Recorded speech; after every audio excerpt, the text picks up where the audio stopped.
isolated, and much weaker than they looked. And nobody else really wanted to deal with them. The Chinese, for example, had no allies except for Pakistan. So they thought together they would have weight. Now, did the Chinese know from the Russians that they were planning to attack Ukraine? That's very much a question. I don't know the answer to that. But after it happened, and after it turned out the Russians were doing badly, the Chinese started to reach out to the Americans. And the Americans were having none of it. So we are in a situation right now where the whole geopolitical map of Eurasia is shifting. Well, there is the commonality of this. The Cold War was not simply in Europe. It was also in Asia. Vietnam, of course, Korea, of course, the Seventh Fleet dealing with the Chinese. That model is returning, but with fundamental differences. Russia is much weaker, and that's much less frightening. The Chinese, who appear to be this fantastic economic power, have serious economic problems. And the United States has turned out to be much more powerful than even its friends thought. Well, it helped that the people we were dealing with are much weaker than was generally thought. China was thought to be an enormous superpower that could drive us out of the Pacific. The fact that they never drove us out of the Pacific didn't get anybody. Russia was supposed to be this new power that was going to go back into Western Europe. Well, they didn't do it. It was not simply an underestimation of the United States. It was a massive overestimation, particularly of China, but also Russia. There was a general understanding after Ukraine that their read of power in the world may have been off. And so in an extraordinary meeting, most of Asia came to a meeting about economics. But the most radical thing that happened, Japan, that has a constitution that says you can't fight a war. It said it would join the United States in defending Taiwan. This resulted in Chinese and Russian aircraft buzzing the Japan. But we've now seen the third largest economy in the world, Japan, suddenly accepting the idea that it's part of the American coalition, along with a mass of other countries. Yeah, everybody's looking at the world and saying, I was betting on the wrong guy. I'm going to bet in the United States, and I'll take some risks too. What they're recognizing is that Russia was not a proto-liberal democracy slowly developing in that direction. That Russia was Russia. Its fears were fears that it had to deal with. And what happened the first phase of the war is that the Europeans clustered around the United States and took the leadership, including Germany, which was the outlier. So the NATO came together as it was meant to and posed a real threat. So what we've seen now is the war is going on for a while. Everybody's hoping it'll end soon.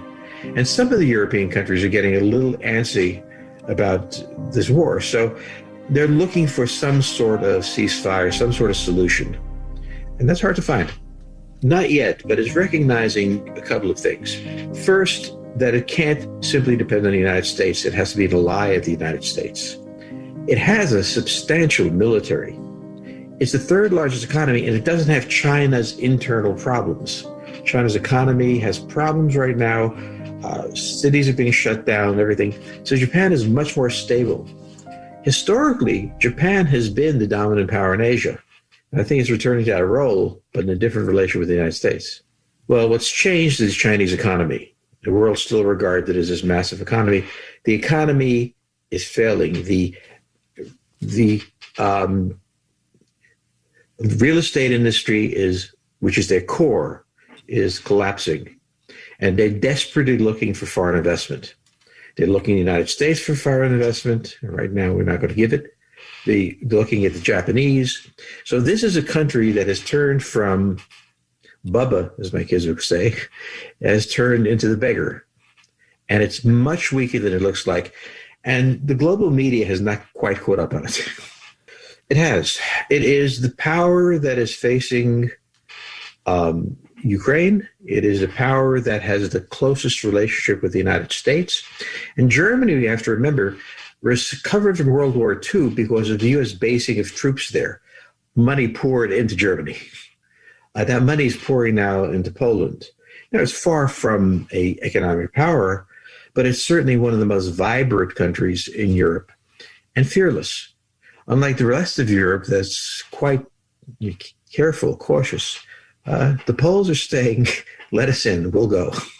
Well, right now, I think the European Union would be terrified if Poland was not part of the European Union. It has shown itself to be so aggressive, so self-confident, so capable, that Germany would not feel very comfortable with a non-EU Poland sitting on its eastern border. What he wanted, he achieved. He brought the Muslims into the coalition with the secularists. Remember, when he came to power, there's a rise of radical Islam. He recognized that this would tear the country apart. He solved the problem. He doesn't have plan B. So what's going to happen here is a new generation will take over. And just remember, when we talk about the Belt and Road Initiative, that's Turkey. Turkey is the Belt and Road Initiative and is always wealthy. They were angry about it more for pride than for need. But right now, I don't think they want to be part of the EU with its regulations and rules. They are going to be redefining themselves now in the next decade. And becoming part of the EU means a kind of prison of what you can do and what you can't do. They want to be the link between Asia and Europe, which they historically were, going back centuries. And that is a very profitable place to be. And so I think they want to be between the two. And as for, China, well, China wants to get to Europe too. Best route is through Turkey. You have that, right? And plus, they survived the Holocaust. They came back, then the Russians wanted to get them. So they escaped to Vienna, and Vienna was divided into 4 zones at the time, like Berlin was. And they certainly looked for the American zone and found it. Well, I mean, I don't remember it as a small child. I was back in Vienna several times, and it's unchanging. It grows a little, it contracts a little, but basically it is what it is. And it is an underpopulated city. It could be a great city, but they don't want it. They want to retain Vienna as it is. It's cautious and it's frightened. It's very close to Hungary, and Hungary has taken a position that is essentially pro-Russian, the only European state that did. It shares a border with them, and whereas in meetings with Hungarian and Austrians, the Austrians have been very polite to the Hungarians, not that they like the Hungarians much, but because they don't want to get embroiled in this war. They've been through World War II, and they still remember it. They don't want to be involved. No, they're talking about it, and they're not very hesitant. I mean, most of the Eastern Bloc countries like Romania were deeply committed to the fight. The problem is everybody's trying to figure out how does this end. And the conversation is, and I've tried to say, and this is a war between 2 large countries. These wars take years. You've only been in it for 3 months, and you're already trying to find a solution. Well, it might come, but it may take a lot longer than you think. Europe as a whole is stunned by how wrong it was about Russia. The invasion of Ukraine, the manner in which the Russians behaved, reminds them of the fears of the Cold War. And the Germans in particular both want to do business. They want to defuse the gas and everything else. But at the same time, they're looking at it and saying, well, the way we feared them in the Cold War is the way they are. They haven't changed, except for this. They're doing much more badly than we thought they would. The United States is an enormously powerful position. It is the leader. It is the leader of the European bloc, leader of Ukraine. But the United States is also very cautious. The United States understands that it could be drawn very deeply into a war with the Russians and painful. And it's been very careful not to send its own forces into battle. Ukrainian forces had to fight, were willing to fight, and the U.S. provided tremendous weaponry for them to fight the Russians to stand still. But we do not intend to put our own forces into the battle. For that sort of ceasefire to happen, the Ukrainians would have to accept that they lost the war to the extent that some part of the Ukraine would not be under their control. They don't think they have to do that because they think they're winning. The Russians, on the other hand, don't think they can afford to do that, or at least Putin doesn't afford to do that. So the really important question here is, there's been a lot of discussion, does Putin survive this or not? If Putin survives, he will continue fighting. But if he falls, I think the Russians very rapidly are going to find a withdrawal in their best interests.